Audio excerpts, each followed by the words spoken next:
di mana jiwa pasukan badan berani, menoreh nama mulia perkasa abadi, menoreh nama mulia perkasa abadi, menoreh nama mulia perkasa abadi.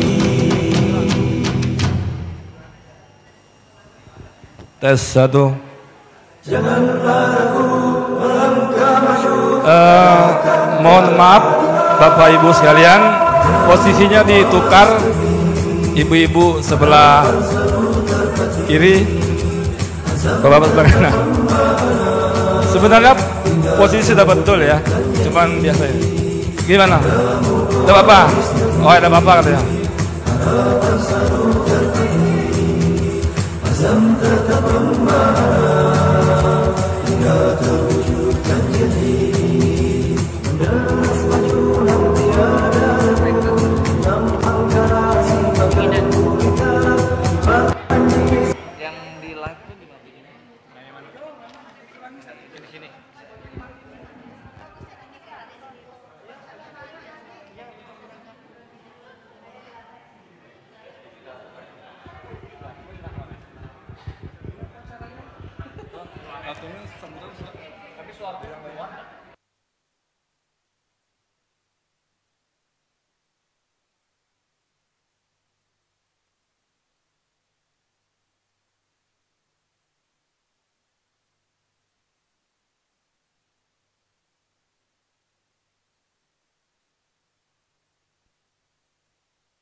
Tes.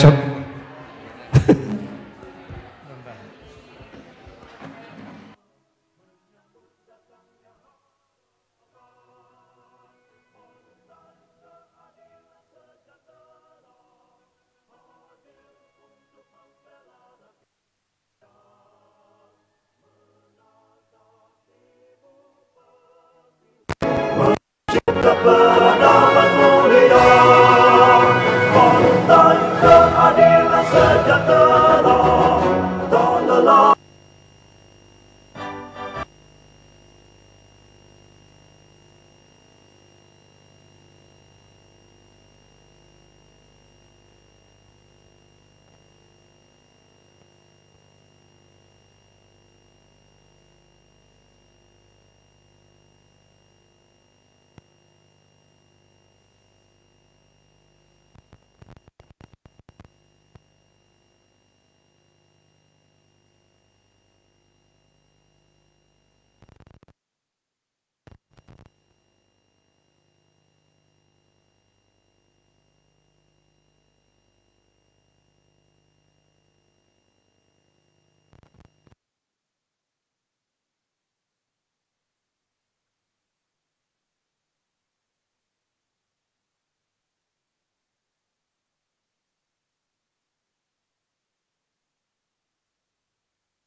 Seberapa berat hidupmu? Apakah kau merasa hari-harimu tak ada yang bisa melegakanmu? Pengen ngasih curhat ke para pejabat, tapi nanti dikira buzzer jadi penjahat. Dilaporin jadi kaki tangan terikat, masuk penjara jadi kena asam urat. Kau tahu solusinya apa?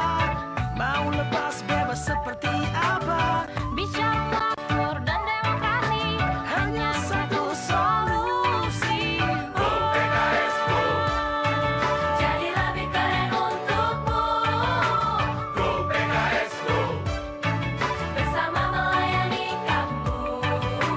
Go PKS Go, Jadi lebih baik untukmu, Go PKS Go, karena aku cinta kamu.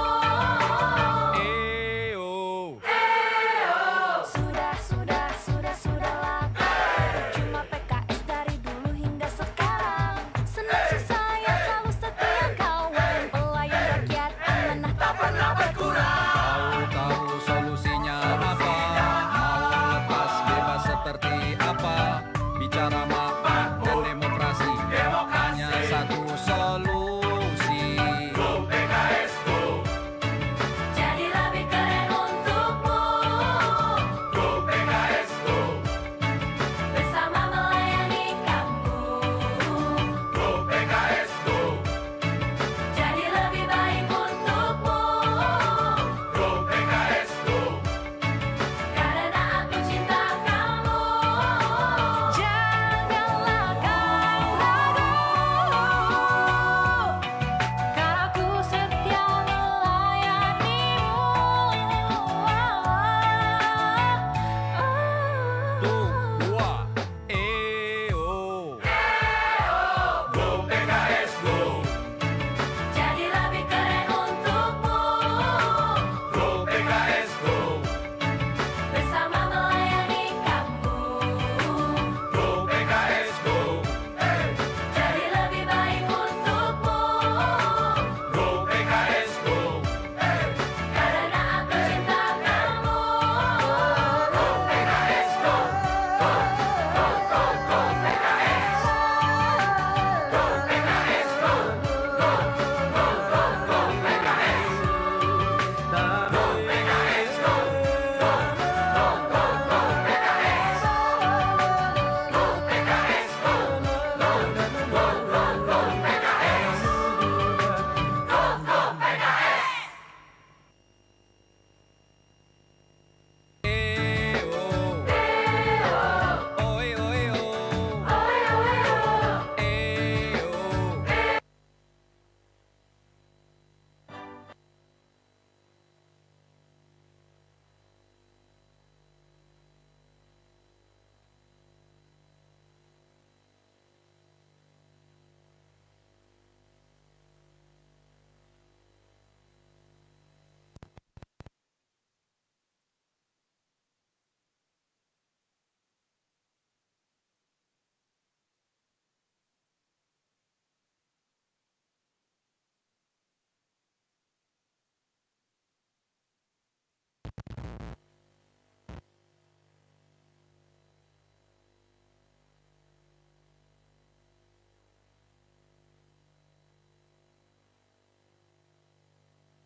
Cek satu. Itu dah kali yang ganggu dah. Oh ya mungkin ini. Kita masih menunggu kehadiran Ustadz Cahyadi.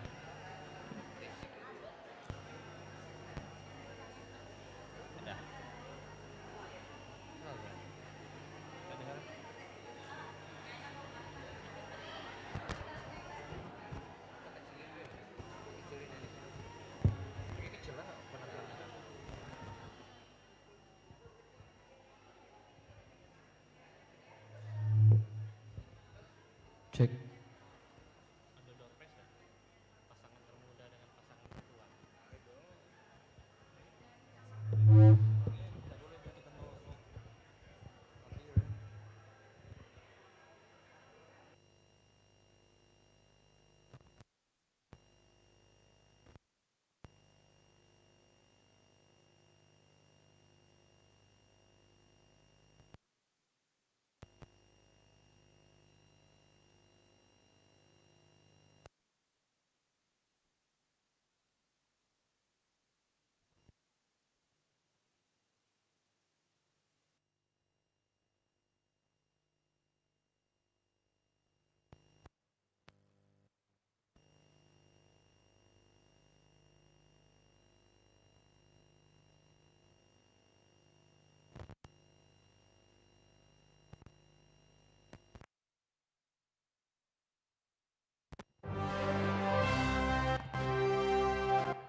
Selamat datang pada Ustadz Cahyadi Takaryawan di PKS Kota Jambi. Ahlan wa sahlan pada Ustadz sekalian.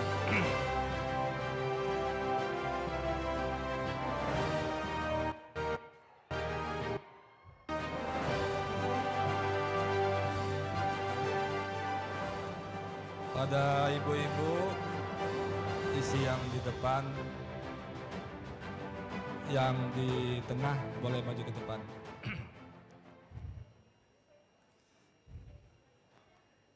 Ustaz, Anda di mana nih?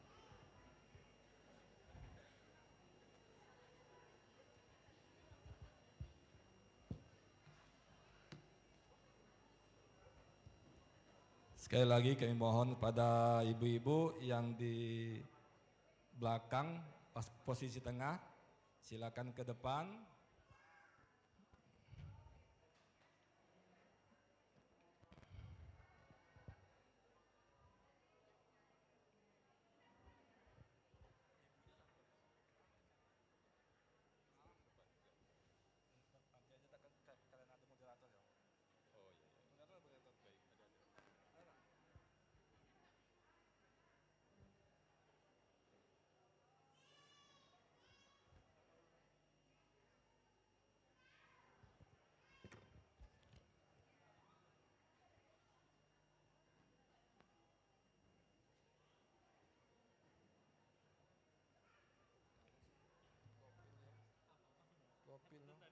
Kopil.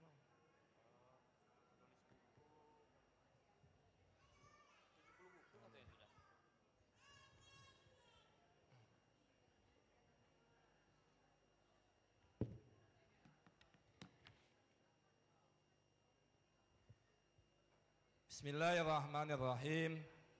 Assalamualaikum warahmatullahi wabarakatuh.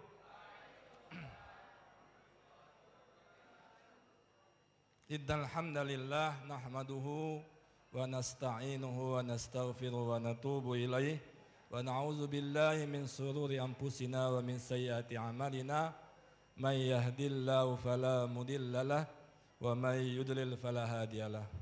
Asyhadu an la ilaha illallah wahdahu la syarikalah wa asyhadu anna Muhammadan abduhu wa rasuluh. Allahumma shalli wa sallim ala sayyidina Muhammad wa ala ali sayyidina Muhammad.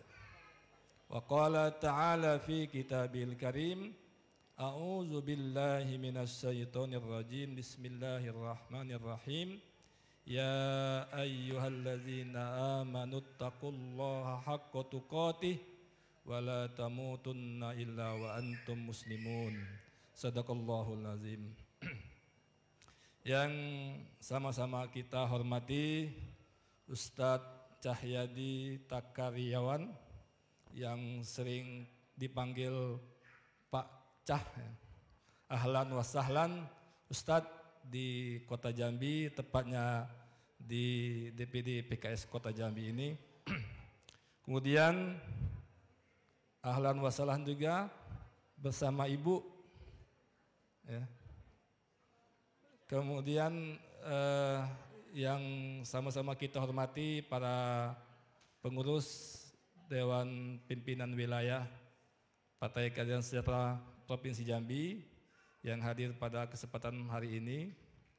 Kemudian yang kita hormati para pengurus DPD PKS Kota Jambi, Ustadz Paharul Ilmi, Sekum DPD Kota Jambi, Ustadz Ihsan Jack, Ketua Kaderisasi Kota Jambi, serta Bapak Ibu hadirin wal hadirat anggota Partai Keadilan Sejahtera Kota Jambi yang insya Allah dimuliakan oleh Allah Subhanahu wa Ta'ala. Alhamdulillah, mari kita bersyukur kepada Allah Subhanahu wa Ta'ala yang senantiasa memberikan nikmat kepada kita semua, sehingga alhamdulillah pada malam hari ini kita dapat hadir di ruangan DPD PKS Kota Jambi ini dalam keadaan sehat walafiat. Mudah-mudahan kegiatan kita di malam hari ini yaitu silaturahim atau bertemu dengan Ustadz Cahyadi Takariawan dalam rangka mewujudkan ya, atau mengokohkan menjadi keluarga dakwah yang insya Allah keluarga yang kita idam-idamkan. Salawat beriring salam telah kita sampaikan pada uswatun hasanah kita Nabi Muhammad sallallahu alaihi wasallam. Allahumma salli ala Sayyidina Muhammad wa ala ali Sayyidina Muhammad. Bapak Ibu yang dirahmati oleh Allah Subhanahu wa Ta'ala, sebelum kita mulai acara pada malam hari ini, saya ingin menyampaikan pantun khusus pada Ustadz Cahyadi Takariawan. Kang Soduo membeli ubi dimasak untuk dibagi-bagi. Selamat datang Ustadz Cahyadi di negeri Jambi. Semoga betah Ustadz di sini. Kemudian pantun untuk kader PKS semua ya. Nah, ini ada pantunnya nih.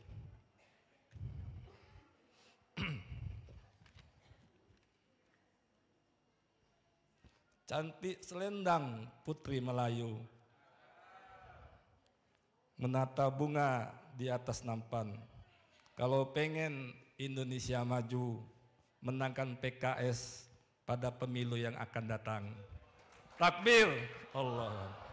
Baik Bapak Ibu sekalian, anggota Partai Keadilan Sejahtera Kota Jambi dan wilayah kabupaten lain, mari kita buka majelis kita pada malam hari ini dengan sama-sama membaca lafaz basmalah. Bismillahirrahmanirrahim. Baik, untuk agar majelis kita dirahmati dan diberkahi oleh Allah Subhanahu wa Ta'ala, mari kita dengarkan tilawah Al-Quran yang akan dibacakan oleh Ustadz Mukti. Kepada Ustadz kami persilakan.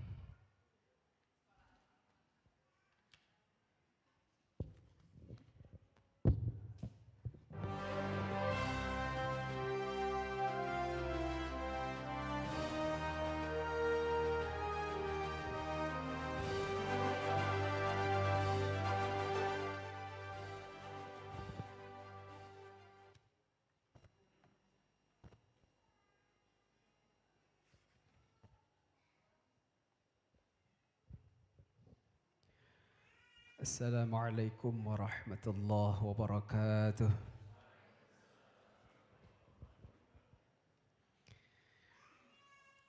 A'udzu billahi minasy syaithanir rajim.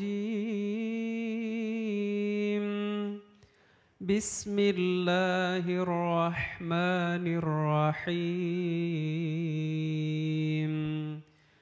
يا أيها الناس اتقوا ربكم الذي خلقكم من نفس واحدة وخلق منها زوجها وبث منهما رجالا كثيرا ونساء واتقوا الله الذي تساءلون به والأرحام إن الله كان عليكم رقيبا وآتوا اليتامى أموالهم ولا تتبدلوا الخبيث بالطيب ولا تأكلوا أموالهم إلى أموالكم إنه كان حوبا كبيرا وإن خفتم ألا تقسطوا في اليتامى فانكحوا ما طاب لكم من النساء مثنى وثلاث ورباع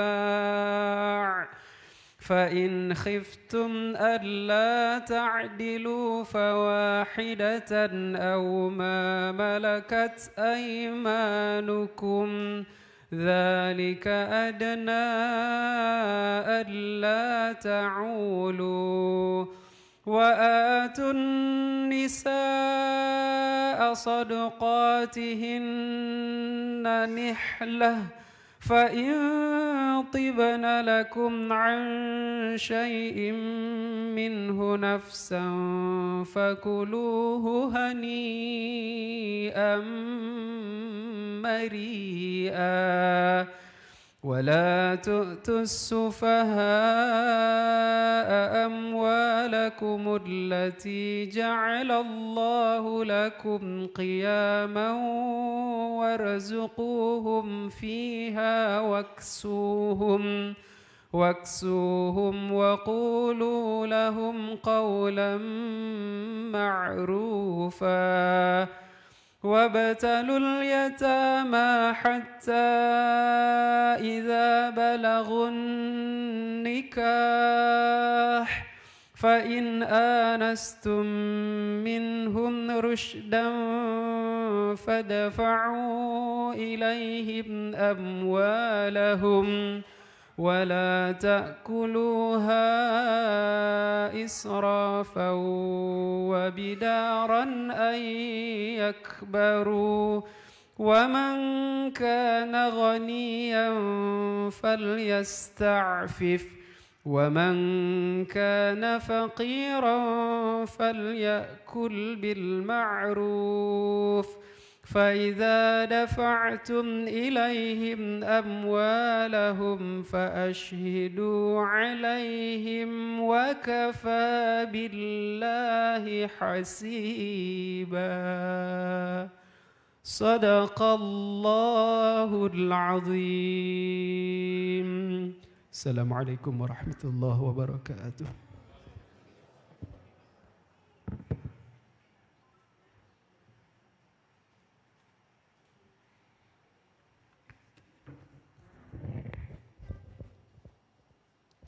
Demikian tadi Bapak Ibu semua tilawah Al-Quran, mudah-mudahan majelis kita dipenuhi rahmat Allah Subhanahu wa Ta'ala. Amin ya Rabbal Alamin. Baik, acara selanjutnya menyanyikan lagu Indonesia Raya dan Mars PKS. Kami mohon hadirin dimohon berdiri.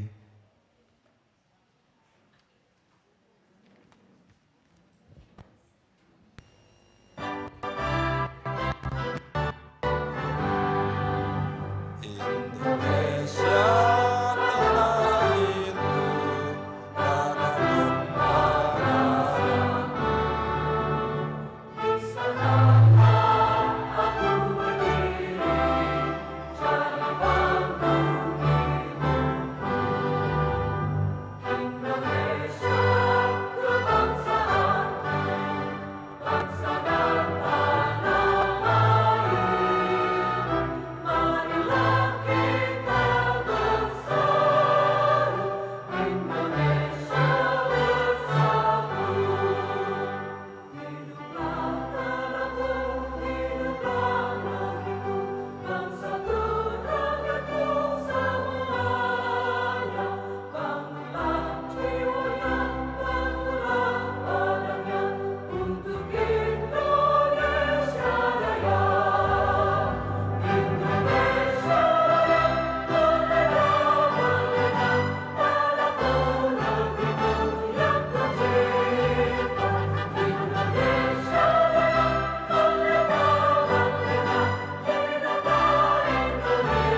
kita terus berjuang dalam Bhinneka Tunggal Ika, merajut harmoni bangsa dalam semangat untuk berkhidmat menuju cita-cita nan mulia, bagai cahaya dalam kegelapan, menyambut datangnya harapan. Partai Keadilan Sejahtera hadir untuk membela rakyat, menata ibu pertiwi, mencipta peradaban mulia. Partai Keadilan Sejahtera tak lelah terus berjuang dengan jiwa Pancasila, menjayakan negeri kita. Dalam naungan ridho ilahi, marilah kita terus berjuang dalam Bhinneka Tunggal Ika, merajut harmoni bangsa dalam semangat untuk berkhidmat menuju cita-cita nan mulia, bagai cahaya dalam kegelapan, menyambut datangnya harapan. Partai Keadilan Sejahtera hadir untuk membela rakyat, menata ibu pertiwi, mencipta peradaban mulia. Partai Keadilan Sejahtera tak lelah terus berjuang dengan jiwa Pancasila, menjayakan negeri kita, membangun Indonesia bersama. Partai Keadilan Sejahtera.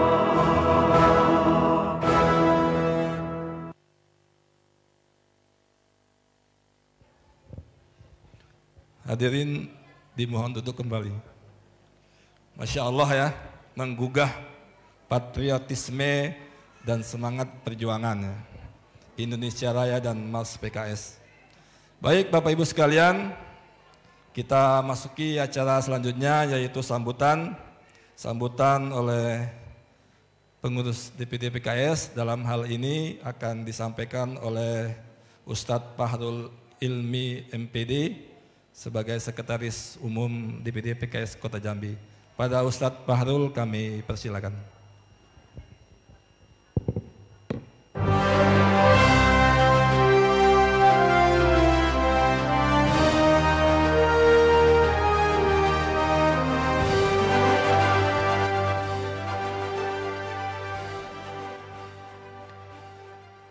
Bismillahirrahmanirrahim. Assalamualaikum warahmatullahi wabarakatuh. Takbir, Allahu Akbar. Allahu Akbar. Allahu Akbar. Ya. Hari ini hari istimewa ya. Kita kehadiran tamu luar biasa, Ustaz Cahyadi dan Ustazah Ida Nurlaila, jauh-jauh, dan hari ini mudah-mudahan menjadi semangat kembali khususnya kita kader-kader Partai Keadilan Sejahtera. Yang sama-sama kita hormati Ustaz Cahyadi Takaryawan beserta Ibu Ustazah Ida Nuraila, yang sama-sama kita hormati Ketua Bidang Kaderisasi, Bendahara, kemudian ada juga Ustazah dari DPW, ada Bu Fenti serta teman-teman BPKK, dan saya lihat juga ada Ustaz Dede, Ustaz Amir, dan Ustazah yang berbahagia dirahmati Allah Subhanahu wa Ta'ala.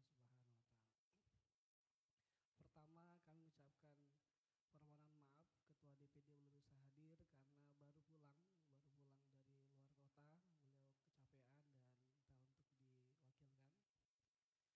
Kemudian yang kedua, beliau menyampaikan ucapan terima kasih pada Ustadz Cahyadi dan Ibu berkenan hadir bersilaturahmi, memberi semangat kepada keluarga besar Partai Keadilan Sejahtera Kota Jambi, insyaallah. Mudah-mudahan menjadi semangat bagi kita semua. Amin ya rabbal alamin. Kemudian ketiga, izinkan kami menyampaikan barangkali sedikit pengantar bahwa Ustadz Ustazah, seluruh kader, ya, seluruh anggota Partai Keadilan Sejahtera, sebuah sunatullah ya kita hadapi, kita lalui. Ya. Kalau saya mengistilahkan, ada yang namanya siklus kehidupan nih. Kita dari bayi, anak-anak, remaja, kemudian remaja dewasa, menikah, keluarga, dan hari ini menjadi keluarga dakwah yang menjadi istimewa. Itu sebuah sunatullah. Bahkan ketika kita pertama kali tersentuh dengan dakwah ini, kita menjadi kader dakwah, maka yang kita pahami adalah kita menjadi pribadi-pribadi dakwah. Dan setelah kita menikah, kita menjadi keluarga dakwah. Dan hari ini temanya luar biasa, menjadi keluarga dakwah, membangun keluarga dakwah. Kita perlu ingat-ingat kembali, ketika kita pertama kali tergabung dakwah, semangat dakwah itu luar biasa.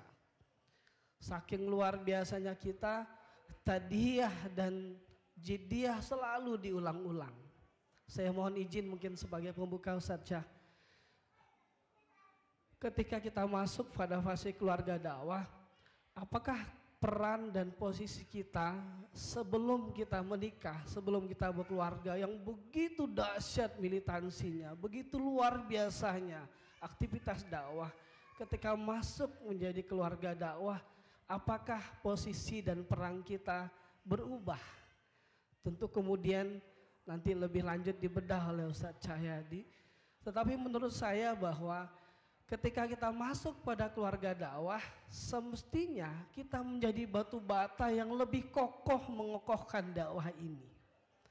Karena kita akan menuju kepada wilayah dakwah yang jauh lebih besar, dakwah di tengah-tengah masyarakat. Tidak mungkin Bapak Ibu sekalian, Ustadz sekalian, hebat dakwah kader Partai Keadilan Sejahtera kalau di rumahnya mohon maaf tidak baik, tidak terbangun, tidak terbentuk keluarga dakwah. Dan kesempatan hari ini mari kita bedah betul.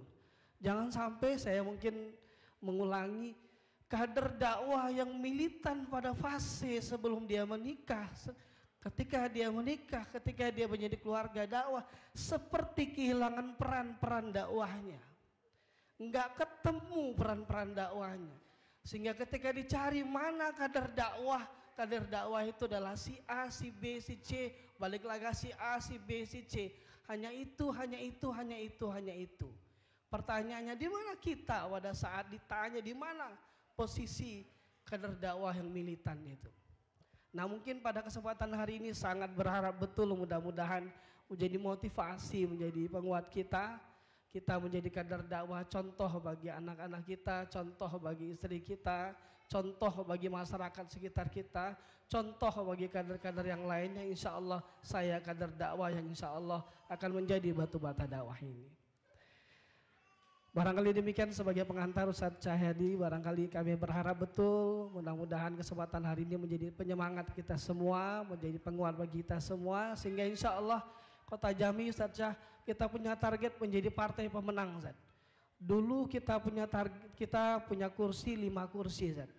Besok kita punya target 8 kursi dan Wilda mendorong Kota Jambi harus 10 kursi. Takbir Allahu Akbar. Wilda mengingatkan Kota Jambi tidak 8, kalau bisa 10 kursi di Kota Jambi. Berarti dahsyat kerja dan tugas kita. Mudah-mudahan menjadi cas yang luar biasa ya. Karena nggak akan mungkin 10 kursi, 8 kursi kalau di rumah masih belum selesai urusan domestiknya, belum selesai urusan pembagian tugasnya, mana tugas Abi, mana tugas Umi, mana tugas segala macam belum selesai, akan sulit. Dan mudah-mudahan menjadi kuat insyaallah. Barangkali demikian, sekali lagi kami mengucapkan terima kasih pada Ustadz Cahyadi dan Ibu Ida dan seluruh kader yang malam hari ini luar biasa hadir di Geraha Sejahtera. Mudah-mudahan dihitung sebagai amal ibadah di sisi Allah Subhanahu wa taala. Demikian, assalamualaikum warahmatullahi wabarakatuh.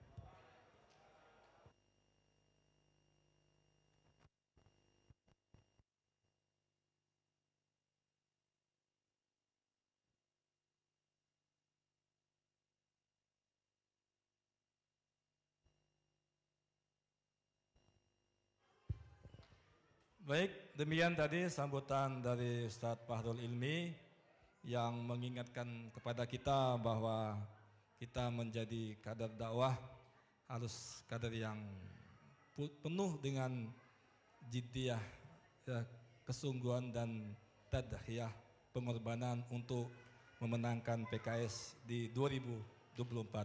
Takbir, Allahu Akbar. Baik Bapak Ibu sekalian, anggota PKS yang sama-sama dimuliakan oleh Allah Subhanahu wa taala. Acara berikutnya, acara yang kita nantikan yaitu taujih, arahan atau tazkirah yang akan disampaikan oleh Ustadz Cahyadi Takaryawan yang kita kenal sebagai konselor, penulis buku dan motivator. Pokoknya lengkaplah untuk keluarga Indonesia. Mari kita sambut Ustadz Cahyadi Takaryawan dengan takbir. Allahu Akbar, Allahu Akbar, Allahu Akbar. Kemudian yang akan dimoderatori oleh Ustadz Ahmad Nopriansah. Pada Ustadz Ahmad Nopriansah kami persilakan. Pada Ibu Ida dipersilakan untuk ke panggung menemani Ustadz Cahyadi Takaryawan.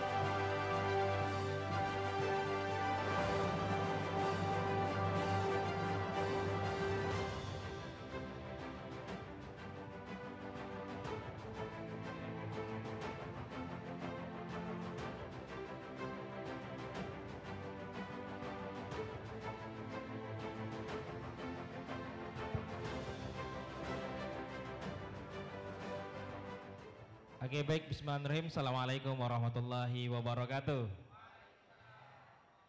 Alhamdulillahirrabbilalamin. Allahumma sholli ala sayyidina Muhammad wa ala sayyidina Muhammad.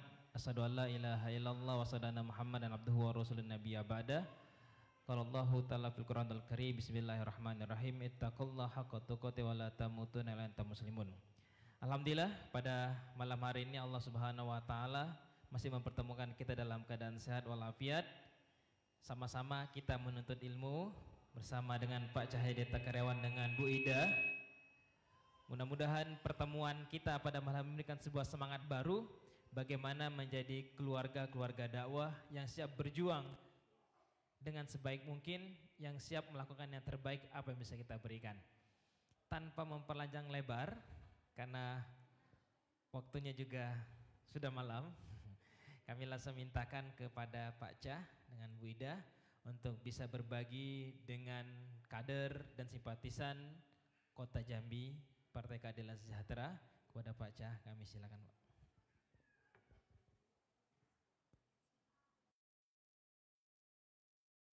Cek.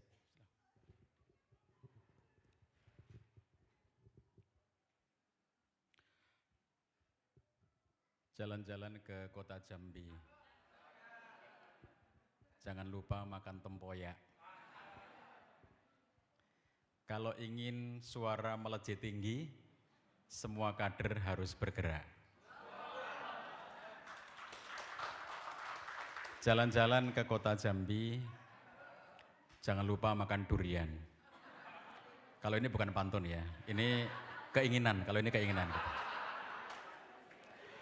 Baik, bismillah, assalamualaikum warahmatullahi wabarakatuh. Alhamdulillahirrabbilalamin wa bihi nasta'inu ala umuri dunya waddin. Asyhadu an la ilaha illallah wahdahu la syarikalah wa asyhadu anna Muhammadan abduhu wa rasuluh la nabiyya ba'dah. Allahumma shalli wa sallim wa barik ala nabiyyina Muhammad wa ala alihi washabihi ajmain wa ba'd. Ikhwan dan akhwat fillah rahimakumullah, berbahagia sekali bertemu kembali dengan antum semuanya. Saya pernah ke gedung ini ya beberapa tahun yang lalu, sudah lama dan alhamdulillah baru bisa kembali sekarang lagi. Tambah gede gedungnya, tambah indah, tambah bagus ya, insya Allah tambah berkah untuk kita semuanya menyambut kemenangan dakwah. Ikhwan dan akhwat, tema kita menjadi keluarga dakwah. Dalam konteks bangunan dakwah dan keluarga, maka dakwah itu ada dua bagian. Yang satu namanya dakwah kharijul bait, yang kedua namanya dakwah dakhilul bait. Jadi ada dakhilul bait dan ada Kharijul Bait. Dua-duanya dakwah. Kalau Kharijul Bait itu sudah kita pahami selama ini dakwah kita keluar ke masyarakat ya. Karena dakwah itu memang harus keluar. Dan itu menjadi hukum asal dari dakwah, bahwa dakwah itu harus keluar. Allah menyatakan, kuntum khaira ummatin ukhrijat linnas. Kalian itu umat terbaik, ukhrijat, yang dikeluarkan. Jadi nggak boleh dipendam. Umat terbaik itu harus dikeluarkan untuk manusia. Ukhrijat linnas. Jadi jangan ukhfiyat aninas, disembunyikan dari manusia. Tapi ukhrijat, dikeluarkan. Jadi semua kader itu harus dikeluarkan. Pada dasarnya dakwah itu keluar. Nah jadi ketika kita melihat pada dasarnya dakwah Kharijul Bait itu seperti yang sudah Bapak Ibu lakukan selama ini. Kita melakukan dakwah ke masyarakat, kita menyapa masyarakat, kita berkhidmat untuk masyarakat dengan semua potensi yang kita miliki, dengan semua cara yang kita miliki, itu dakwah yang selama ini sudah kita bangun. Kemudian jangan dilupakan bahwa selain dakwah itu Kharijul Bait, ada Dakhilul Bait, dakwah di dalam rumah kita sendiri. Nah sahabat sekalian, ikhwan dan akhwat, dakwah di dalam rumah ini, Dakhilul Bait itulah bagaimana kita berperan untuk menjadikan keluarga kita itu sebagai nomor satu an-nadhrah al-ijabiyah fid dakwah. Rumah tangga kita, keluarga kita itu sebagai etalase bagi dakwah. Kalau orang pengen lihat dakwah kita, maka salah satu etalasenya itu adalah keluarga. Jadi keluarga yang kita bangun, interaksi suami istri, orang tua dengan anak, tampilan dari seperti apa seorang laki-laki yang baik, seperti apa seorang istri yang baik, itu ada di rumah kita dan itu etalase bagi dakwah kita. Kemudian Dakhilul Bait ini menjadikan keluarga kita selain an-nadhrah al-ijabiyah, bahwa dia adalah etalase bagi dakwah itu, juga dia menjadi markazud dakwah, bahwa keluarga kita harus menjadi titik sentral yang diistilahkan oleh seorang penulis sirah nabawiyah. Beliau menuliskan dengan ungkapan istilah yang khas, yaitu anuwah asulbah, kader-kader inti yang itu muncul di dalam rumah tangga kita. Nah itu yang akan menjadi titik perluasan dari dakwah kita, dimulai dari dalam rumah. Sahabat sekalian, kita bicara tentang Dakhilul Bait. Kalau kita bicara tentang dakwah di dalam rumah tangga kita, itu artinya kita sedang berusaha untuk menjadikan keluarga kita ini sebagai keluarga yang sakinah, mawaddah, warahmah dengan semua perangkatnya. Kalau kita berhasil membuat keluarga kita ini menjadi keluarga yang sakinah, mawaddah, warahmah, maka insya Allah itu akan menjadi satu titik tolak dan sekaligus selain dari markas tadi juga menjadi an-nadhrah al-ijabiyah, akan menjadi etalase yang positif bagi dakwah. Orang ngelihat kader-kader dan keluarganya itu menyenangkan dan itu menjadi satu hal yang membuat orang tertarik dengan dakwah kita. Nah persoalannya bagaimana kita membuat keluarga kita itu menjadi keluarga yang sakinah, mawaddah, warahmah. Nomor satu adalah unsur personal. Karena keluarga terdiri dari orang-orang, suami, istri, anak-anak, maka yang kita bangun pertama kali adalah kekuatan personal. Bagaimana membangun kekuatan personal? Jadikan suami ini memiliki muasofat, memiliki ciri-ciri karakter-karakter sebagai laki-laki, sebagai suami yang ideal. Apa laki-laki yang baik itu?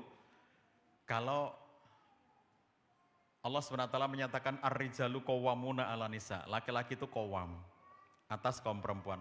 Jadi dalam diri setiap laki-laki harus tegak sifat-sifat keqawaman. Dalam diri setiap laki-laki harus tegak sifat-sifat kepemimpinan. Dalam konteks rumah tangga, qawwam dijelaskan oleh Imam Al-Qurtubi sebagai menafkahi, membela, dan melindungi istrinya. Kenapa laki-laki dikatakan sebagai qawwam oleh Allah SWT dalam surat An-Nisa tersebut? Karena dia menafkahi istrinya, membela istrinya, dan melindungi istrinya. Jadi perempuan manapun di muka bumi ini, kalau dia menikah dengan laki-laki yang punya sifat qawwam itu, dia akan aman di sisinya. Dia akan nyaman di sisinya, karena dinafkahi, dibela, dan dilindungi. Maka ketika Imam Hasan al-Basri ditanya oleh seorang laki-laki, ya Imam, aku punya anak perempuan dan banyak yang pengen menikah dengan anak perempuanku. Sebaiknya aku nikahkan dia dengan siapa? Dan Imam Hasan al-Basri mengatakan, nikahkan anak perempuanmu dengan laki-laki yang bertakwa pada Allah SWT. Kader-kader PKS Jambi ini, laki-laki yang bertakwa pada Allah SWT. Karena kata beliau, jika laki-laki yang bertakwa itu dia mencintai anak perempuanmu, maka dia pasti akan memuliakannya, memuliakan istrinya. Dan jika dia tidak mencintai anak perempuanmu, maka dia tidak akan menyakitinya, tidak akan mendoliminya, tidak akan menyia-nyiakannya. Hanya ada dua kondisi laki-laki yang bertakwa pada Allah SWT. Hanya ada dua kondisi laki-laki sejati. Nomor satu, kalau dia mencintai istrinya, dia akan memuliakan istrinya itu. Dan apabila dia sedang hilang rasa cintanya kepada istri, maka dia tidak akan menyakiti, tidak akan melukai, tidak akan mendoliminya. Siapapun perempuan yang jadi istrinya, aman. Nggak akan terdolimi. Orang bertakwa itu jangankan mendolimi istri, jangankan menyakiti istri. Orang bertakwa itu ya, mendolimi binatang saja takut. Orang-orang soleh zaman dulu, para sahabat itu, kalau mereka bepergian jauh, kan tunggangannya dua. Yang satu membawa manusia, yang satu membawa barang-barang. Jadi ketika mereka bepergian jauh itu, onta-onta mereka atau kuda-kuda mereka itu sebagiannya membawa orang, tunggangan, dan sebagiannya itu membawa barang-barang mereka. Ketika mereka singgah untuk sholat misalnya, tiba waktu sholat, mereka singgah, kemudian kuda-kuda itu ditambatkan, maka tidaklah orang-orang itu sholat sebelum dia memastikan bahwa semua kuda itu sudah diturunkan tunggangannya tadi itu. Jadi kalau dia membawa barang-barang, itu dia harus nurunkan dulu barang-barang itu.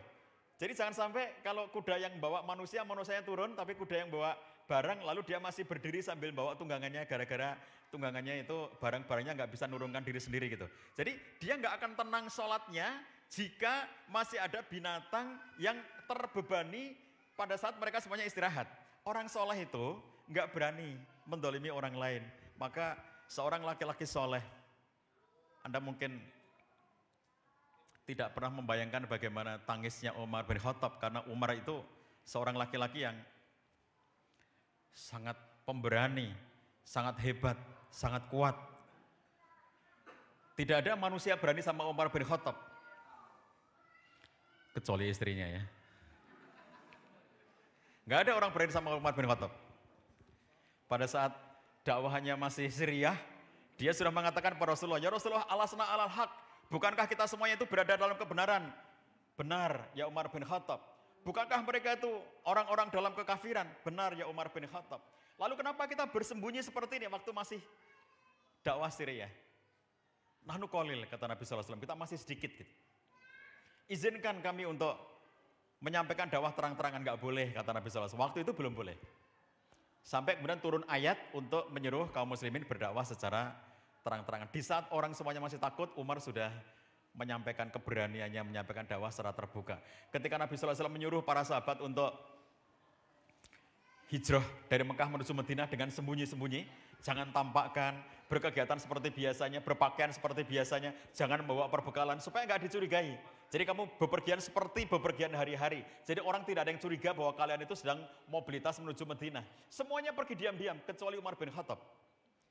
Ketika dia mau berangkat ke Madinah, dia datang ke Ka'bah dan dia bilang di depan Ka'bah, saya akan ke Yasrib, saya akan ke Madinah, saya akan melewati jalur ini. Barang siapa yang istrinya pengen jadi janda, barang siapa yang anaknya pengen yatim, cegat saya di tempat-tempat ini gitu. Dan tidak ada orang berani mencegatnya. Umar itu tidak ada yang takut sama, Umar itu enggak pernah takut sama siapapun. Hatta disifatkan kepada Umar, apabila Umar itu berada dalam satu gang dan ada setan di situ, setan yang menyingkir. Bukan Umar yang takut sama setan, setan yang takut sama Umar.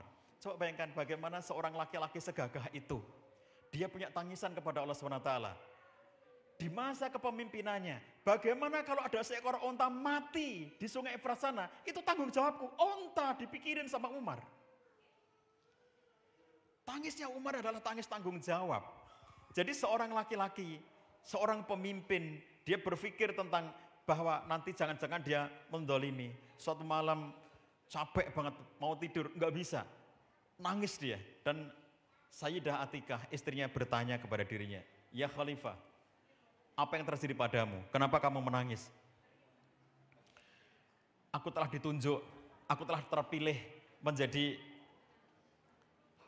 Khalifah. yang mengurus semua kebutuhannya umat Muhammad. Dan di antara mereka ada orang-orang miskin, di antara mereka ada orang-orang lemah, di antara mereka ada anak-anak yatim, di antara mereka ada janda-janda tua, di antara mereka ada orang-orang yang tidak mampu. Dan aku takut bahwa ada hak mereka belum aku penuhi. Betapa berat pertanggungjawaban itu nanti.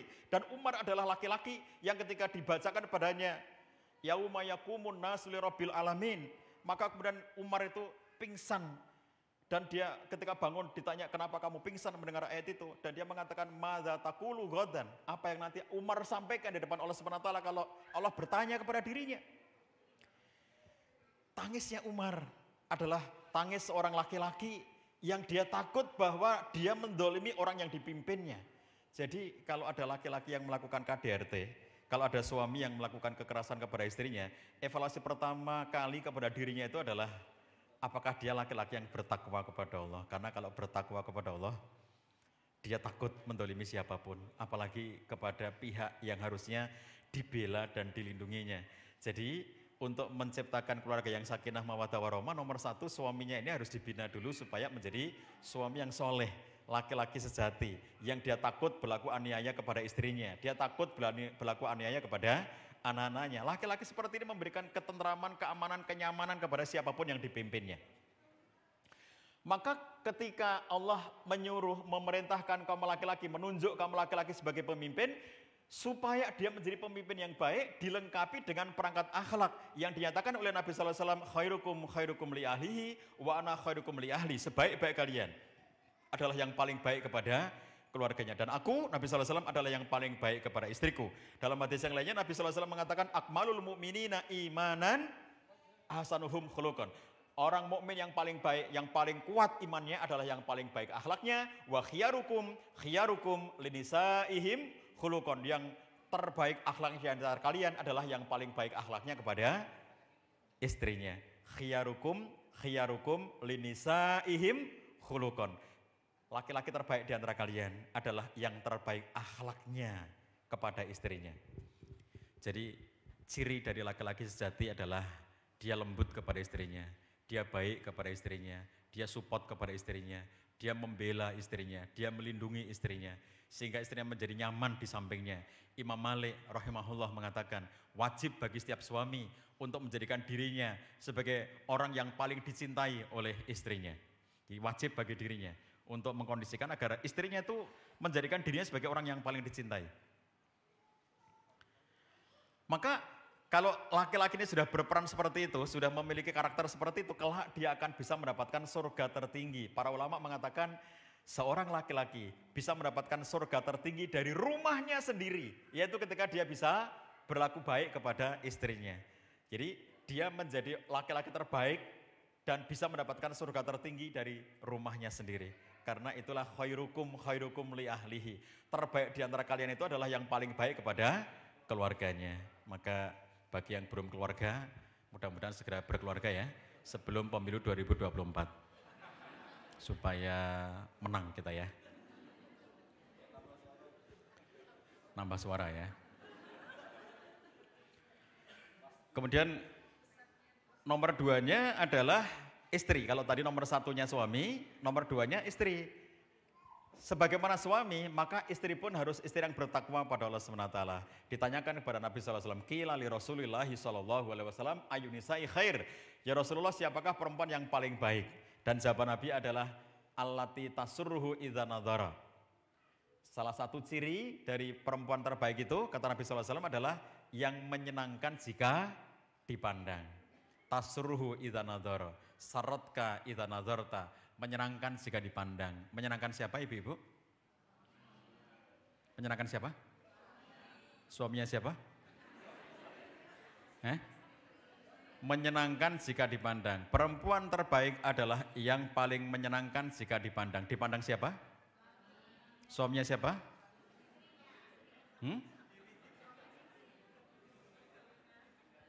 Menyenangkan jika dipandang. Coba perhatiin. Menyenangkan jika dipandang. Dipandang oleh siapa?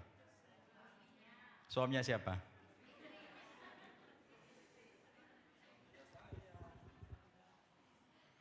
Jadi Bapak Ibu sekalian, hadis ini sudah sering dikaji oleh para ibu di majelis taklim ya.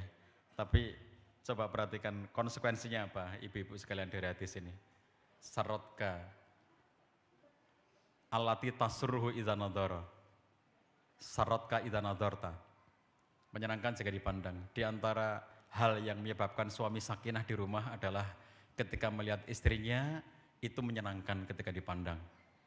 Dan apa yang disebut dengan menyenangkan kata Imam As-Sindi adalah perempuan yang menawan secara penampilan lahiriah dan berakhlak mulia secara batiniah, cantik lahir batin. Secantik apapun fisik Anda, kalau galak kepada suami, melotot-melotot matanya pada suami, bahkan kalau kata Imam Az-Zamakhsyari, itu kalau mengerutkan kening di depan suami, ya ini aja nggak boleh nih, mengerutkan kening di depan suami, suaminya manggil dia, Umi, terus istrinya mengerut begini, kamu nanya gitu ya, sambil ngerut gini. Itu aja nggak boleh. Dan kata Syekh Utsaimin, cukuplah seorang istri itu disebut sebagai su'ul adab, beradab buruk apabila dia berbicara dengan intonasi tinggi di depan suaminya. Umi, apa Bi? Su'ul adab. Mi tolong buatkan teh Mi. Iya ya, su'ul adab. Cukuplah seorang perempuan dikatakan sebagai beradab buruk karena dia berkata-kata dengan intonasi tinggi. Ini intonasinya ya, belum isinya, belum isi omongannya, baru intonasinya. Makanya kalau ngomong sama suami jangan berteriak-teriak Bu ya.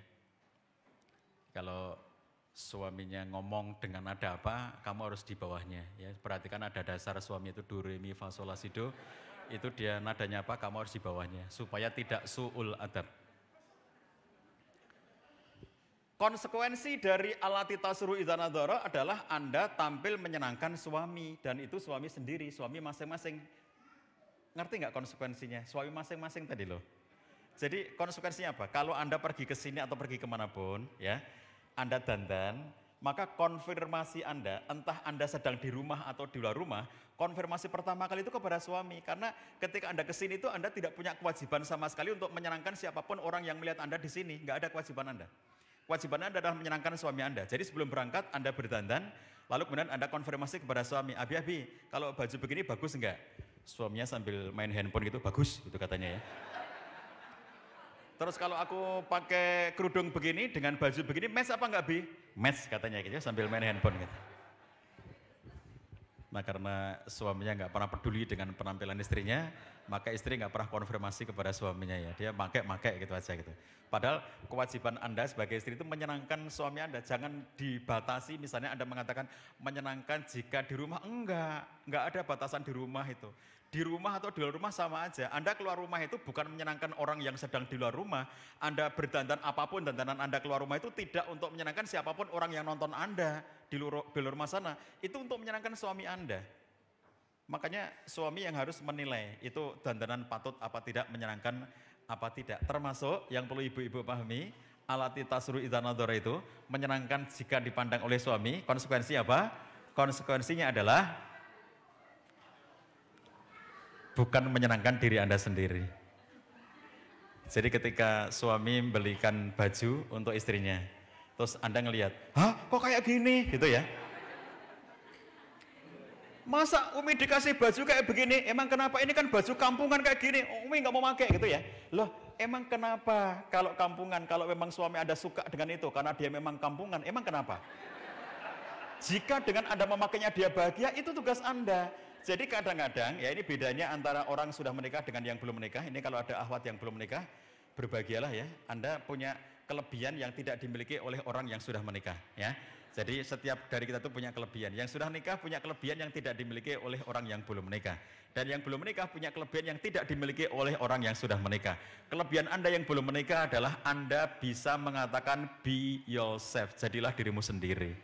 Setelah Anda menikah, Anda nggak bisa lagi mengucapkan kalimat itu. Karena setelah Anda menikah, Anda harus menyenangkan suami Anda. Anda tidak bisa menjadi diri Anda sendiri sepenuhnya. Begitu Anda sudah menikah, maka kredo, ungkapan be yourself itu adalah kalimat yang sesat dan menyesatkan. Karena Anda tidak bertugas untuk menyenangkan diri Anda sendiri, tetapi Anda bertugas untuk menyenangkan suami Anda. Dan itu coba Anda pahami. Kenapa Nabi SAW mengatakan, alati tasruhu idza nadhara. Ada kata-kata nadhara. Laki-laki itu tidak harus nadhara untuk sampai level tertarik. Ada 2 level dalam hal memandang. Laki-laki itu jatuh fitnahnya Anda itu dari pandangan mata. Jaga mata Anda karena Allah menyuruh kaum laki-laki untuk menundukkan pandangan matanya lebih dulu sebelum menyuruh kaum perempuan untuk menundukkan pandangan matanya. Allah SWT menyatakan yaghuddu min abasarihim itu kepada kaum laki-laki, baru kemudian ayat berikutnya yaghdudna min abasarihinna. Perintah ghodul basar ditujukan pertama kali kepada kaum laki-laki dibandingkan dengan kemudian setelah itu baru kepada kaum perempuan. Nomor berikutnya baru perempuan. Jadi kaum laki-laki itu terjatuh fitnah dari pandangan matanya. 2 levelnya, nomor 1 namanya ro'ah, nomor 2 namanya nadhara. Ro'ah dan nadhara itu kalau bahasa Indonesia sama, melihat gitu. Ro'ah itu ngelihat, nadhara juga melihat. Nah kalau dalam konteks mau nikah, ini ikhwan teman-teman kaum lajang laki-laki yang mau menikah, itu level Anda harus nadhara, tidak cukup dengan ro'ah. Kenapa harus dipastikan bahwa Anda melakukan nadhara? Nadhar itu tidak cukup melihat fisik. Kalau saya ngelihat Anda semuanya nih, namanya ro'ah, saya ngelihat gitu ya. Tapi kalau nadhara itu kemudian kita punya istilah ta'aruf. Ta'aruf itu kemudian mendetailkan, mengetahui latar belakang, mengetahui berbagai macam hal sampai muncul kecocokan. Nadhar itu melihat dengan detail, melihat dengan pencermatan dan penelitian, meneliti. Laki-laki itu cukup tergoda, bahkan nggak sampai level nadhara, level ro'ah saja, laki-laki itu sudah bisa tergoda. Makanya kenapa pentingnya kaum perempuan itu untuk alati tasruhu idza nadhara itu. Karena suami Anda itu bisa tergoda oleh yang bening-bening di luar sana hanya oleh karena ro'ah, melihat. Makanya pesan Nabi SAW kepada kaum laki-laki adalah idza ra'a ahadukum imra'atan, jika salah satu dari kalian kaum laki-laki ra'a, melihat dengan tidak sengaja, melihat selintas imra'atan, perempuan, fa'ajabatsu, lalu kamu tergoda, tertarik, kamu menjadi merasa wah gitu dengan penglihatan kamu itu, maka Nabi menyarankan, menyuruh kepada kita semuanya fal ya'ti ahlahu, hendaknya engkau pulang menjumpai keluargamu, menjumpai istrimu. Jadi kalau laki-laki ro'ah ngelihat perempuan fa'ajabatsu, laki-laki itu cuma hanya ro'ah itu bisa menimbulkan takjub, fa'ajabatsu, menimbulkan suasana takjub dalam dirinya. Maka setelah dia merasakan takjub itu, yang harus dilakukan apa? Pulang ke rumah. Para ulama mengatakan pulang ke rumah itu untuk apa? Untuk berhubungan dengan istrinya. Jadi istrinya harus di rumah dan menyenangkan dirinya. Jadi begitu dia pulang ke rumah, lalu dia berhubungan dengan istrinya, maka rasa takjubnya tadi hilang. Karena kata Nabi SAW, apa yang ada perempuan itu ada juga pada istrimu. Yang ditambahi oleh Ustadz Abdul Somad dengan ungkapan, ya beda-beda dikit kalau kata beliau gitu ya. Tapi apa yang ada perempuan itu ada juga pada istri kamu, cuma beda dikit gitu kata beliau. Nah itu ungkapan Nabi SAW dengan kata ro'a, nadhara itu semuanya menandakan perempuan itu harus mengerti bahwa laki-laki adalah makhluk visual. Maka jaga suami Anda, para ibu ya, para istri, jaga suami Anda karena mereka adalah makhluk visual. Maka tugas Anda sebagai istri, alati tasru idza nadhara adalah manjakan pandangan suami Anda. Tugas Anda adalah memanjakan pandangan suami Anda, bikin dia itu tidak lagi tergoda oleh perempuan lain di luar sana. Nah, adapun tugas bapak-bapak adalah kalau pengen istrinya bening, maka biayai kebeningannya, ya. Karena untuk glowing itu butuh biaya. Kalau Anda ngelihat di poster-poster, di gambar-gambar ada perempuan-perempuan glowing, oh jangan dikira itu gratis ya. Itu semuanya berbiaya gitu. Makanya kalau suaminya membandingkan itu pasti menyakitkan. Makanya ojo dibanding-bandingke ya. Ojo dibanting-bantingke ya. Ojo dibandeng-bandengke itu karena mesti akan menyakitkan. Kok Umi itu enggak glowing kayak si itu? Lah itu menyakitkan karena membandingkan. Dan yang lebih menyakitkan lagi karena cuma membandingin dan tidak membiayai gitu ya. Enggak tahu bahwa si yang glowing di luar sana itu biayanya mahal gitu.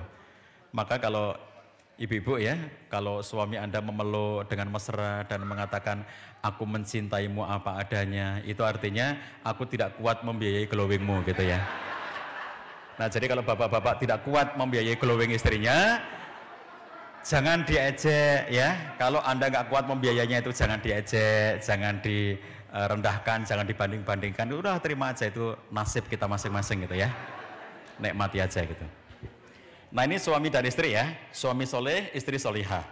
Kemudian anak-anak, karena untuk menciptakan suasana sakinah mawaddah warahmah tidak cukup dengan suami dan istri, tapi juga harus dengan anak-anak. Oleh karena itulah untuk menciptakan keluarga dakwah, di antara prinsip yang penting untuk kita semuanya adalah bahwa setiap anak kader kita harus juga kita didik, kita bina sampai dia nanti juga menjadi kader. Jadi setiap kader yang terbina, anak-anaknya pun harus terbina. Itu harus kita programkan di UPA kita masing-masing.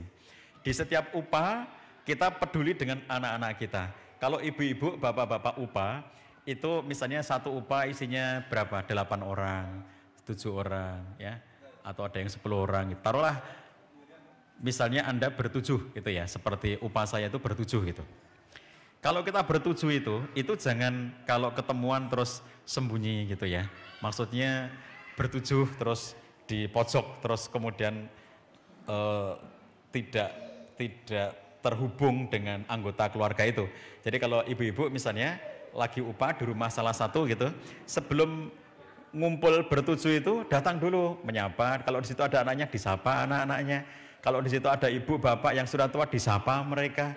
Kalau ada keluarga yang lainnya disapa mereka. Jadi pastikan bahwa semua anggota keluarga itu mengenal teman-teman uminya, mengenal teman-teman abinya. Bu Ida ini kalau UPA, teman-teman UPA-nya itu dikenalin dengan ibunya dia, ibu mertua saya, ibunya Bu Ida itu di rumah kami. Jadi ibunya Bu Ida itu sampai hafal teman-teman Bu Ida itu siapa saja. Karena kalau mereka datang mesti akan minta ketemu dengan ibunya Bu Ida, salaman gitu ya. Sehingga nanti kalau teman-temannya Bu Ida itu misalnya ada yang punya hajat manten gitu, anaknya jadi manten gitu. Kemudian kita bilang sama ibu, Bu, besok mantenan putrinya Bu Yatmi misalnya. Kita besok diundang. Jadi ikut datang gitu ya. Jadi semua merasa memiliki teman gitu. Jadi teman-teman upahnya Anda itu jangan hanya eksklusif menjadi teman Anda. Anak-anak Anda harus tahu bahwa ini teman-teman upah ibunya. Anak-anak Anda harus mengetahui ini teman-teman upah abinya. Dan mereka tahu bahwa teman-teman abinya itu baik. Teman-teman uminya itu baik. Udah, ini dakwah luar biasa. Anak-anak Anda, anak-anak kita semuanya akan bisa kita tarbiyah, akan bisa kita bina asalkan mereka mengetahui teman-teman abinya itu baik. Teman-teman uminya itu baik. Yang membuat anak-anak itu nggak mau itu menyaksikan teman abinya galak-galak, teman uminya galak-galak. Teman abinya itu nggak menyapa mereka, teman uminya nggak menyapa mereka. Jadi saya kalau UPA di rumah salah satu dari teman ini, saya harus memastikan dulu dia punya anak ini kan UPA sering berubah-berubah gitu ya. Saya juga belum lama perubahan UPA, baru UPA terbaru ini baru sebulan gitu. Padahal UPA sebelumnya itu belum setahun ya, belum setahun UPA sebelumnya, sekarang udah berubah lagi dan ini baru sebulan saya menempati UPA baru sekarang itu. Nah saya memastikan ketika saya datang ke rumah salah satu dari anggota UPA itu, waktu jadwal UPA, saya harus ketemu dengan anak-anaknya yang di rumah. Jadi kemarin sebelum berangkat ke sini saya UPA di rumah salah satu dari mereka. Anakmu berapa? 5. Yang di rumah, ya semuanya di rumah. Ayo kumpulkan semuanya, ini karena ini UPA baru, saya baru pertama kali datang ke rumahnya ya. Dikumpulkan semuanya anak-anaknya, salam-salaman dengan saya dan teman-teman yang lainnya. Kenalkan ini teman abimu namanya siapa. Jadi wajah-wajah teman abinya dikenal oleh anaknya. Wajah-wajah teman abinya itu mereka tahu, teman abinya itu menyapa mereka. Teman abinya itu ngerti mereka. Teman abinya itu akrab dengan mereka. Jadi mereka merasa disapa oleh teman abinya, merasa disapa oleh teman uminya. Pasti ya, kalau mereka tahu teman abinya, teman uminya itu baik, mereka gampang diajak untuk tarbiyah itu, mereka gampang. Kenapa ada anak kader tidak mau diajak tarbiyah? Karena mereka tahu teman-teman abinya itu tidak ramah kepada mereka. Teman-teman uminya tidak ramah kepada mereka. Takut mau masuk kantor ini, takut nanti kalau ketemu teman uminya nanti dipelototin.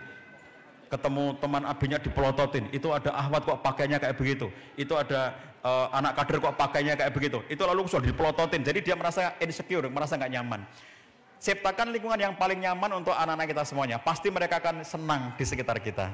Berikan peran-peran yang membuat mereka merasa terapresiasi di sekitar kita. Nah, saya kira itu bagian dari cara kita untuk membuat mereka semuanya terbina. Semua anak kita harus terbina dengan jenis, dengan levelnya masing-masing. Jadi kalau anak-anak kita ini belum bisa duduk melingkar untuk ngaji gitu ya, udah senangnya mereka apa? Ada anak salah seorang senior yang diceritakan ke saya oleh kakak kelasnya di kampus. Pak Cah, kenal Ustadz ini? Ya kenal lah. Anaknya itu yang kuliahnya di tempat saya kuliah, adik kelas saya itu pergaulannya kacau. Sudah nggak mau ngaji, pergaulannya nggak karu-karuan, karena dia klubnya itu klub musik, sehingga betul-betul sudah tidak kondusif. Bukan saja ngerokok Pak Cah, lebih dari ngerokok, pergaulannya sudah pergaulan yang luar biasa rusaknya, lingkungannya sudah lingkungan yang sangat rusak gitu. Saya bilang kepada dia begini, sudah keberapa orang kamu cerita kayak begini ini? Saya orang keberapa yang kamu ceritain gitu? Kemarin sebelum saya ngerti ini saya nggak punya beban, tapi gara-gara kamu kasih tahu ini saya jadi punya beban. Karena saya punya beban, sekarang gara-gara kamu ngasih tahu aku, jadi aku jadi punya beban tentang ini, maka sekarang pikirkan bagaimana cara ngajak dia untuk dia bisa terbina. Ajak dia untuk ngaji. Akhirnya waktu dia ke kampus, ketemu lagi, diajak. Dan dilaporkan ke saya, Pak Cah, sudah saya ngajak ngaji, dia nggak mau. Apa jawabannya? Dia bertanya, itu apa likok-likok itu? Aku nggak mau kalau likok-likok gitu. Udah menolak gitu. Oke, sekarang saya tanya sama kakak kelasnya itu. Dia sukanya apa? Dia sukanya musik Pak Cah. Dia bisa apa? Semuanya bisa. Semua alat musik dia bisa. Kalau begitu bilang sama dia, Pak Cah pengen belajar biola. Aku pengen diajari dia main biola. Suruh datang ke rumah, Pak Cah pengen belajar biola dari dia gitu. Sampaikan gitu.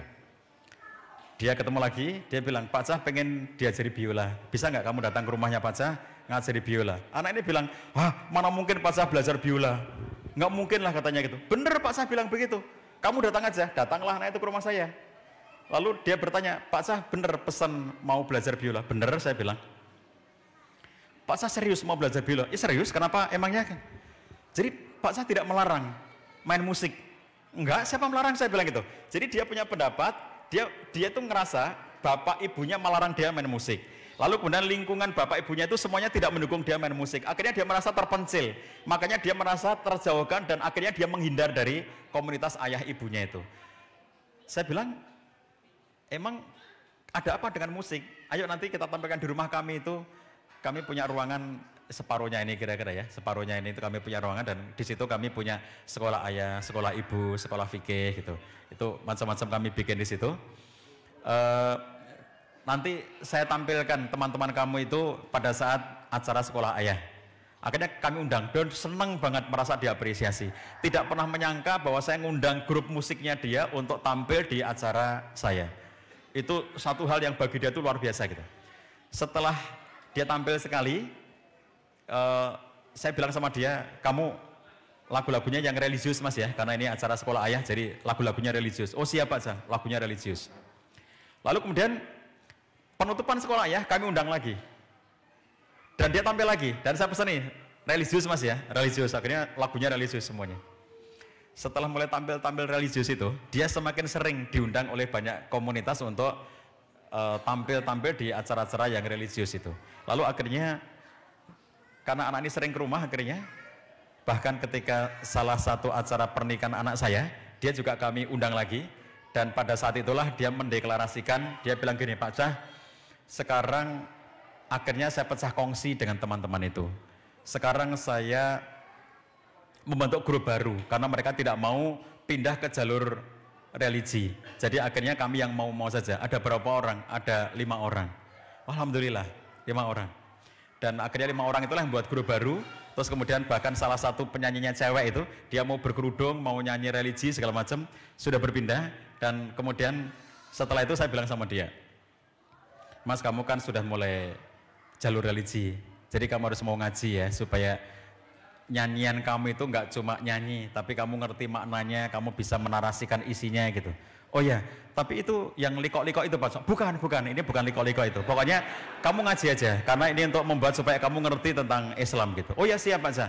Kamu ajak teman kamu lagi ya. Akhirnya dia ngajak yang lain-lain sampai terkumpul 7 orang. Rekrutmen kan. Dan akhirnya dia ngaji dan sampai sekarang dia happy dengan ngajinya. Sampai sekarang ini kalau ketemu saya sudah bercanda-canda saja. Bapaknya teman saya, jadi bapaknya dia itu teman seumur-umur dengan saya. Dan anaknya itu juga akhirnya jadi teman saya karena dia sering main musik dan sering saya ajak untuk acara-acara gitu. Kalau sudah ketemu saya bercanda-canda gitu, saya bilang, Mas, kamu nyesel nggak bahwa sekarang itu kamu jadi kader? Saya bilang gitu. Enggak lah Mas, enggak nyesel gitu. Kamu pengen keluar enggak? Enggak. Kamu ngerti enggak ini namanya apa? Tahu. Apa namanya? Liko, kata dia gitu. Kenapa dulu kamu nggak mau? Ya kan dulu belum tahu, kata dia gitu ya. Jadi saya goda-goda, kamu nggak pengen keluar? Enggak gitu. Saya nyaman di sini gitu. Jadi sebetulnya kalau kita perhatikan, asalkan anak-anak kita tuh ngerti, teman-teman bapaknya itu baik, teman-teman ibunya itu baik, pasti dia mau sama kita. Yang buat mereka itu nggak mau, takut sama teman abinya, takut sama teman uminya. Maka caranya gampang banget ya. Caranya adalah kalau bapak-bapak, ibu-ibu ini upah, pastikan menyapa mereka. Itu aja, menyapa mereka. Jadi saya menyapa itu bukan hanya anak kecil-kecil, anak mereka yang sudah dewasa. Makanya anak mereka bahkan yang sudah gadis-gadis itu pada hafal dengan saya. Mereka sudah ngerti Pak saya itu siapa, mereka terhubung dengan saya, mereka biasa ngechat saya, bertanya ini itu gitu. Saya kalau sempat kadang-kadang komen di Instagram mereka, anak-anak itu yang sudah gede-gede saya komen-komen gitu.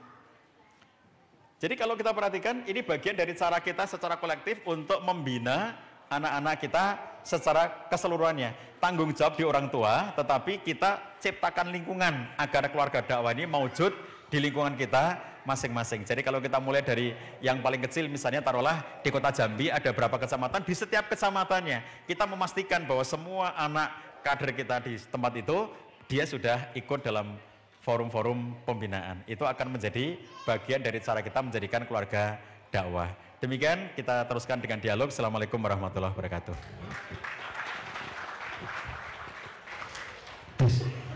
Syukur jazakallah kepada Baca yang telah menyampaikan materi luar biasa. Banyak masukan baru bagi kita, bagaimana kita mewujudkan keluarga-keluarga dakwah, baik peran sebagai seorang suami, peran sebagai seorang istri, dan juga peran sebagai orang tua bagaimana mendidik anak-anak kita mereka agar cinta juga dengan dakwah ini. Kita buka 2 penanya karena udah lewat waktunya. 1 dari Ikhwan, 1 dari Akhwat. Kami silakan. Tidak harus bertanya ya, boleh juga menjawab, silakan. Ada? Kalau tidak ada, wassalam. Ada, Ustadz? Udah nggak ada. Udah malam. Ibunya nggak ada? Alhamdulillah kalau nggak ada. Baik, betul-betul nggak ada nih? Oh nggak ada. Alhamdulillah kalau nggak ada. Syukur jazakallah kepada Baca dan Bu Ida yang telah meluangkan waktunya untuk. Oh ada. Ya. Untuk saya belum wassalam. Baik, silakan perkenalkan namanya, dari mana?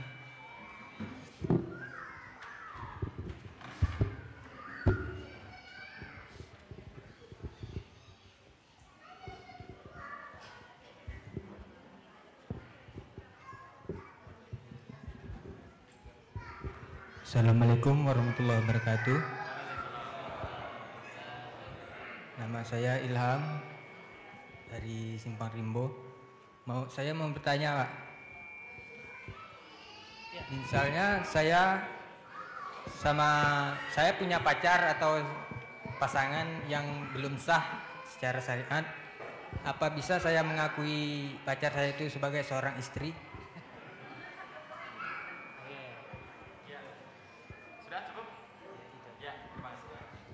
Terima kasih, Pak. Ya.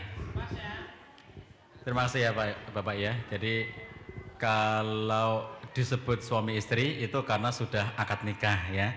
Kalau belum akad nikah berarti belum suami istri, itu baru calon gitu namanya ya. Ya, Mangga. Tapi kalau di surah Al-Ahzab kan Allah mengatakan wa mra'atuhu ammalatul hatab. Dan istrinya itu kan gimana itu Ustaz? Allah aja kan mengakui Abu Lahab sama Ummu Jamil sebagai pasangan suami istri. Padahal dia nggak syariat Islam menikahnya kan? Iya. Dulu sebelum datangnya syariat Islam sudah ada pernikahan itu ya. Maka mereka juga suami istri sebelum datangnya Islam itu. Makanya misalnya Quran surat An-Nisa ayat 19. Di sana ada firman Allah SWT, ya ayyuhalladzina amanu la yahillu lakum antarisu nisaa karha. Wahai orang-orang beriman, tidak halal bagimu untuk menikahi perempuan dengan jalan paksa. Kenapa ada ayat itu?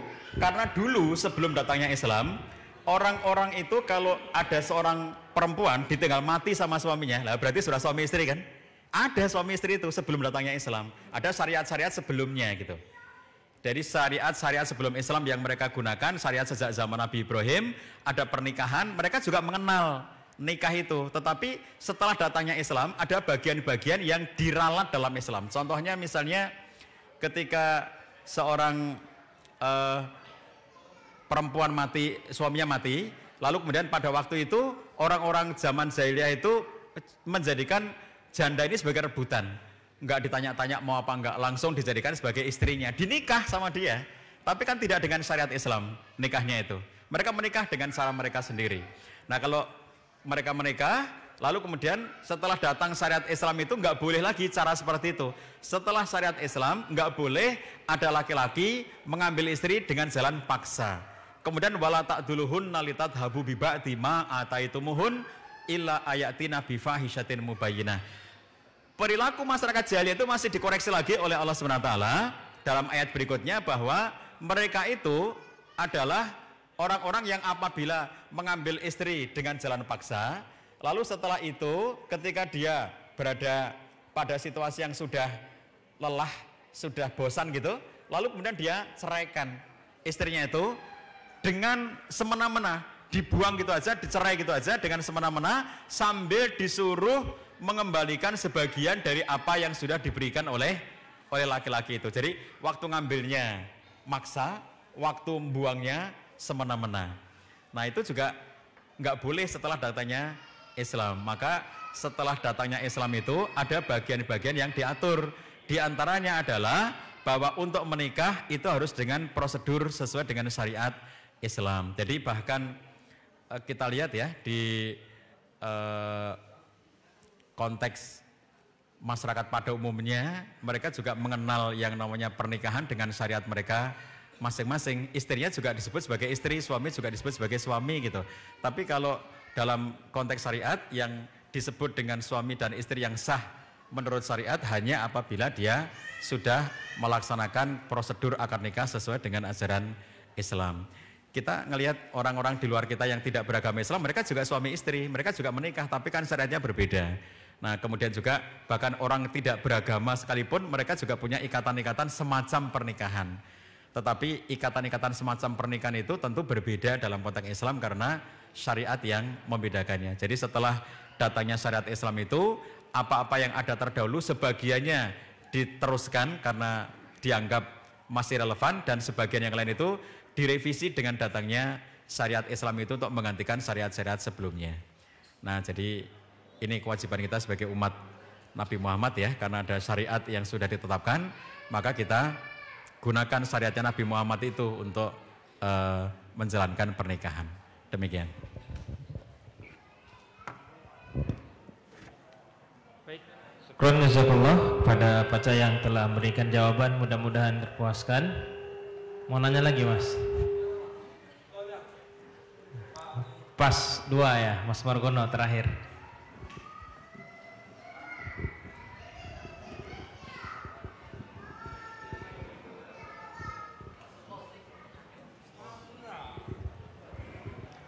Assalamualaikum warahmatullahi wabarakatuh. Margono Batanghari Pak Cah. Matur nuwun sudah menjelaskan tadi luar biasa. Ini barangkali sesuatu yang baru dalam tanda kutip nggih. Karena memang barangkali kami itu tadi yang lalai dan lupa, barangkali terlupakan terkait dengan kebiasaan ketika kita menyapa dulu keluarga tadi. Nah, ini barangkali juga menjadi evaluasi buat kita semuanya gitu. Barangkali ada juga ketika kita melihat kenapa anak-anak biologis kita kemudian tidak dekat dengan saudara-saudara seupa kita gitu ya. Karena memang begitu barangkali Pak Cah. Ini mungkin matur nuwun sudah diingatkan kita semuanya. Mudah-mudahan ke depan ya ini menjadi budaya baru, budaya kita, agar memang menjadi keluarga dakwah itu memang keluarga dakwah yang benar-benar secara upah kita program, juga kemudian kalau ketemu di mana-mana ya, oh teman-teman Nabi itu orang-orang yang baik begitu ya. Kalau dengar liko tadi memang udah agak ini, barangkali ada juga yang sudah agak alergi dengan istilah liko begitu, tapi ketika pendekatan itu luar biasa tadi. Matur nuwun sekali lagi Pak Cah nggih. Mudah-mudahan ini tadi terlalu cepat sih nyampaikan. Mudah-mudahan waktunya akan lebih panjang lagi nanti kita minta, karena memang ini luar biasa sekali, dikupas habis tuntas sehingga memang tidak ada lagi yang mohon maaf ya agak alergi dengan yang seperti pengajian liko tadi. Mungkin Pak Cah, matur nuwun sekali lagi, matur nuwun. Assalamualaikum warahmatullahi wabarakatuh.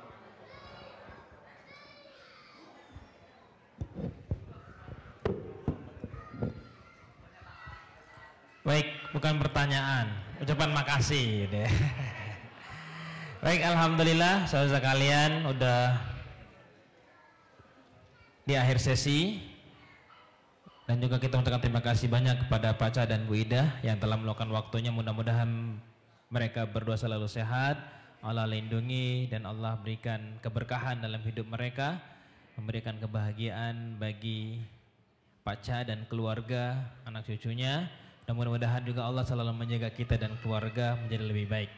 Kita tutup, atau saya serahkan ke Bang Muder? Oh ya, langsung ya. Kita tutup dengan lafaz alhamdulillah, alhamdulillahirrahmanirrahim. Sama-sama kita beristighfar, astagfirullahaladzim, astagfirullahaladzim. Doa kepada majelis, subhanakallah bihamdika, asyhadu an la ilaha illa anta astaghfiruka wa atubu ilaik. Assalamualaikum warahmatullahi wabarakatuh.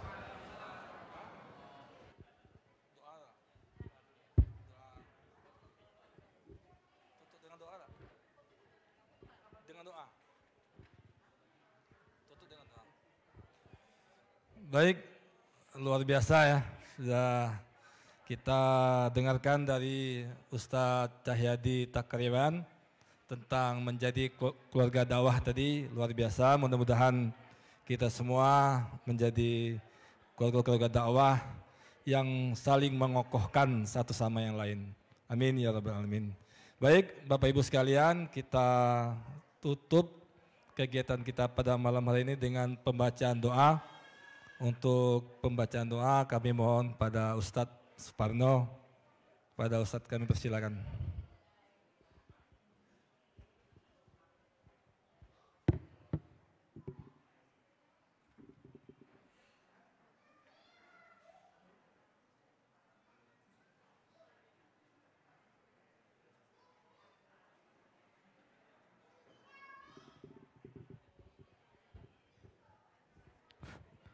Bismillahirrahmanirrahim. Assalamualaikum warahmatullahi wabarakatuh. Alhamdulillahirrahmanirrahim. Mari sama-sama kita berdoa kepada Allah Subhanahu wa taala. Semoga agenda malam hari ini Allah berkahi tentunya, dan Allah beri kepada kita semua. Amin ya rabbal alamin. A'udzubillahi minasyaitonirrajim. Bismillahirrahmanirrahim. Alhamdulillahirabbil alamin, hamdan yuwafi ni'amahu wa yukafi'u mazidah. Ya Rabbana lakal hamdu kama yanbaghi liwajhika wa 'azimi sultanik. Allahumma salli ala sayyidina Muhammad wa ala ali sayyidina Muhammad.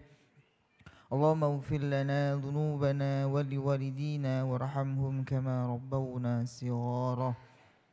اللهم اغفر للمؤمنين والمؤمنات والمسلمين والمسلمات الأحياء منهم والأموات إنك السميع قريب مجيب دعوات ويا قاضي الحاجات برحمتك يا أرحم الراحمين اللهم بارك لنا أولادنا وأهلنا من أهل القرآن وبارك دعواتنا مباركا في برحمتك يا أرحم الراحمين اللهم إنا نسألك علما نافعا وعملا متقبلا ورزقا طيبا اللهم إنك تعلم أن هذه القلوب قد اجتمعت على محبتك والتقت على طاعتك وتواحد على دعوتك وتعاهد على نشرة شريعتك فوثق اللهم رابطتها وأدم مدها واهدها سبلها واملأها بنورك الذي لا يخبو واصلح صدورها بفيض الإيمان بك وجميل التوكل عليك وأحيها بمعرفتك وأمتها على الشهادة في سبيلك إنك نعم المولى ونعم النصير اللهم آمين ربنا هب لنا من أزواجنا وذرياتنا قرة أعين واجعلنا للمتقين إماما رب هب لنا من الصالحين رب هب لنا من الصالحين رب هب لنا من الصالحين ربنا آتنا في الدنيا حسنة وفي الآخرة حسنة وقنا عذاب النار وصلى الله على سيدنا محمد وعلى آله وصحبه أجمعين سبحان ربك رب العزة عما يصفون والسلام على المرسلين والحمد لله رب العالمين تقبل الله منكم منا ومنكم تقبل يا كريم السلام عليكم ورحمة الله وبركاته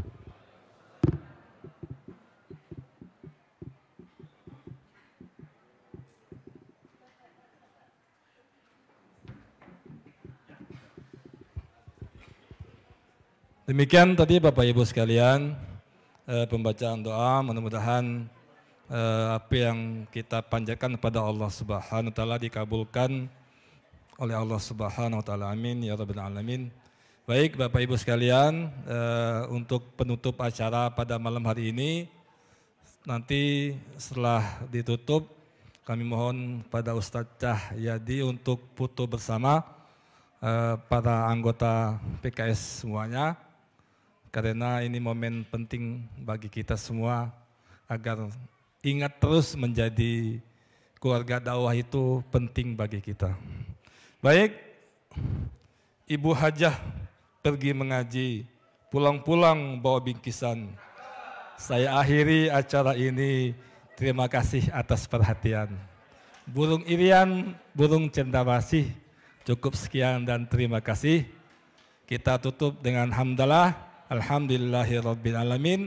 Billahi taufik wal hidayah. Wassalamualaikum warahmatullahi wabarakatuh.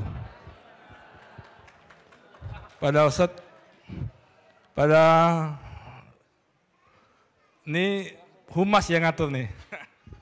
Afan Bapak Ibu, sebelum pulang kita foto bersama dulu. Boleh sambil berdiri, yang Bapak-Bapak juga. Ustadz Cahyadi bisa di tengah, didampingi sama Sekum. Tadi kaderisasi Ustadz Ihsan. Ya, di tengah, ini humasnya di depan. Lihat kamera di depan.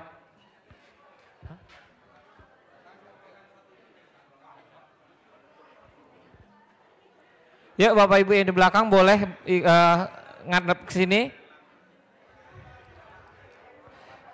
Di Zoom kita ada sekitar 85 peserta juga. Ya, gayanya kayak gimana? kurang jauh dah, apa agak miring?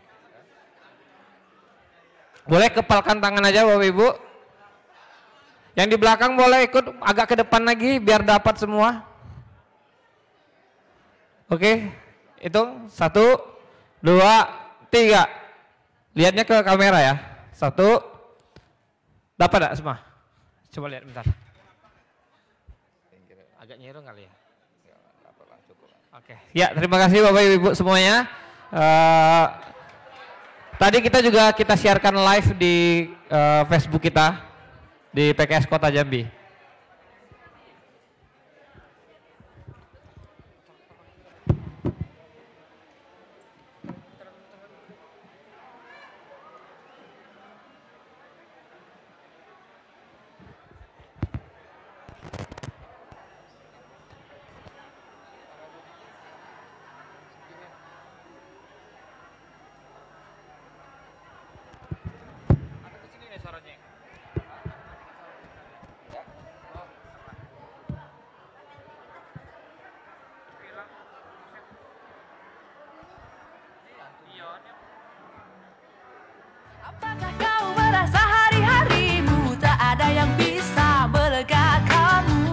Jangan ngasih curhat ke para pejabat, tapi nanti dikira buzzer jadi penjahat. Dilaporin jadi kaki tangan terikat, masuk penjara jadi kena asam urat. Kau tahu solusinya apa?